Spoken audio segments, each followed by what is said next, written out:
I just say this. We had Dorinda and they made her look like a freak and going after Tinsley. And then she got fired. Yep. We had Lisa Yep. Rinna, who, I mean, basically they brought to the edge of the cliff and she went psychotic and she got fired. Like, I'm like, how about Lisa Vanderpump? What they did to her, what they did to Lisa. If you can do that to Lisa, you can do that to anyone. Listen to me. I always go back to Survivor. When you are on the island and it's this week and someone's getting voted off and you're like, I am just going for a swim because this side hates that side and I'm not the one getting voted off. I'm enjoying my afternoon and I'm going to swim. And then you get to tribal council and you're like laughing and you're like so cocky to Jeff Probst. And then your name is the one on the parchment paper and they're voting you off. That is when it is over. So yeah, but I'm going to say this. She's not getting fired. I said that from the beginning. I do not feel she season, because David, she is willing to sell her soul to the devil at any given moment. She has no soul. That's the kind of person they need on this toxic show. Okay, not everyone's going to do that. She's very willing. She started every single rumor. We know now she started the Evan rumor. Okay? She did. She started all of them. We know now Bitch Boy told her that Melissa was making out. She started it all. Why get rid of someone who's willing to do this? It's not going to happen. She will start a rumor about somebody else this season. I believe she does have executives. She knows stuff on them. I believe it.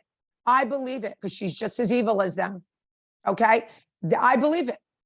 I believe it. I've been on the show. I see the way they behave. And listen, and there's a lawsuit now against this show. And you know what? I'm not going to burn my bridges, but I could definitely be a part of this lawsuit.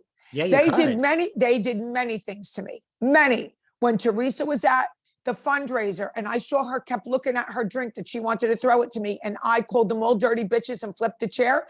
They had the door barricaded.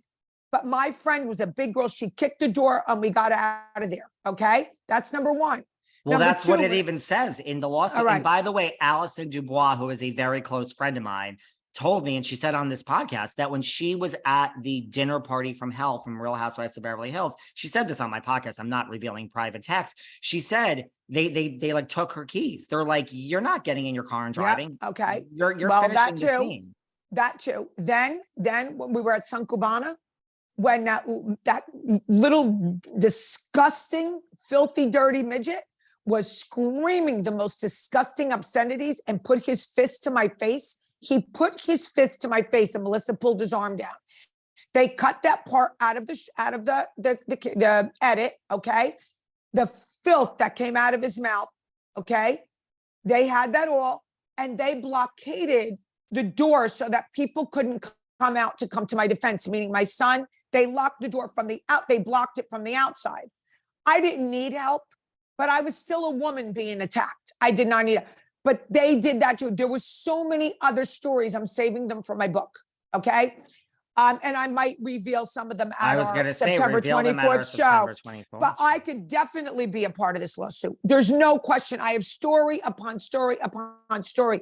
And the alcohol, one time I went to Jacqueline's house with a bottle of wine and Jacqueline and I did not want to drink. And I will finish this story when we're at September 24th. I will finish what happened when we both did not want to drink.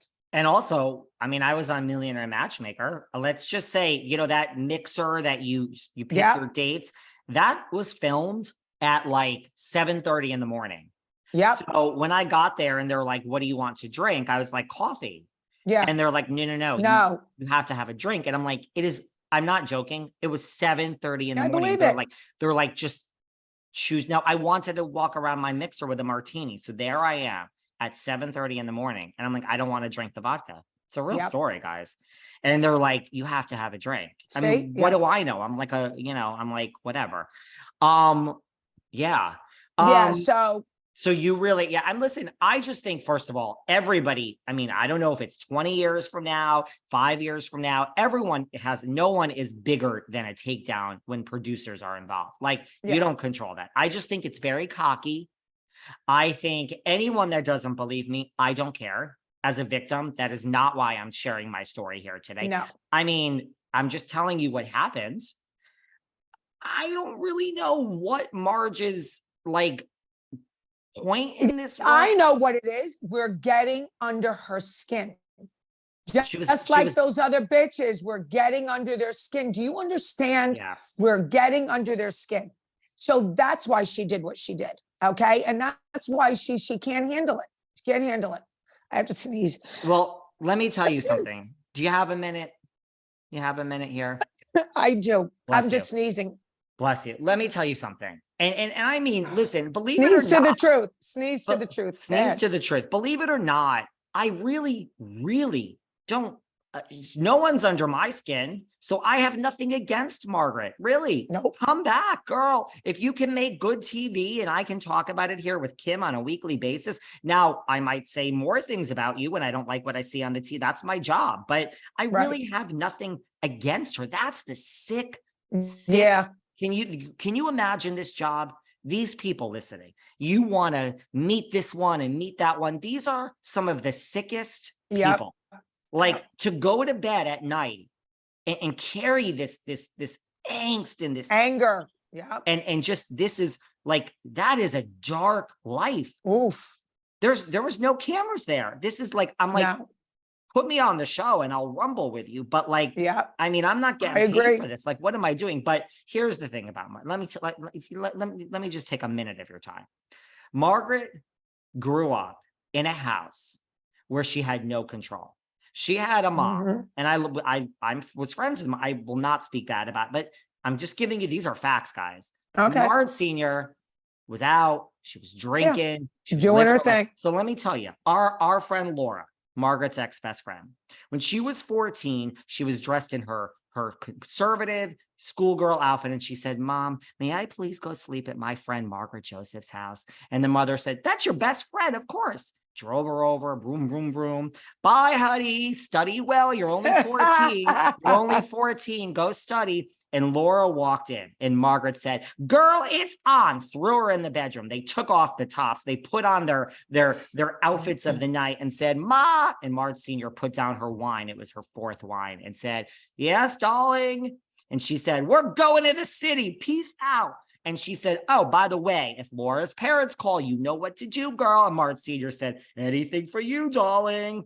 And then the girls whisked off at 14 or 16 or whatever age it was to the city. And I don't want to know what they did, but they had a good night. Now, Maud Senior is home on her 5th glass and the phone rings. Maud Senior speaking. Maud Senior, this is Laura's mother. May I please speak to Laura? Oh, you know what? The girls studied so much history and math. They went to sleep. They went to sleep early. Okay, Maud Senior, we trust you. You're the mother. Thank you. He, he, he, he, he. And then the girls breeze in the morning. Now, that's just a scenario. Everyone loves when I go into my little, but that's a true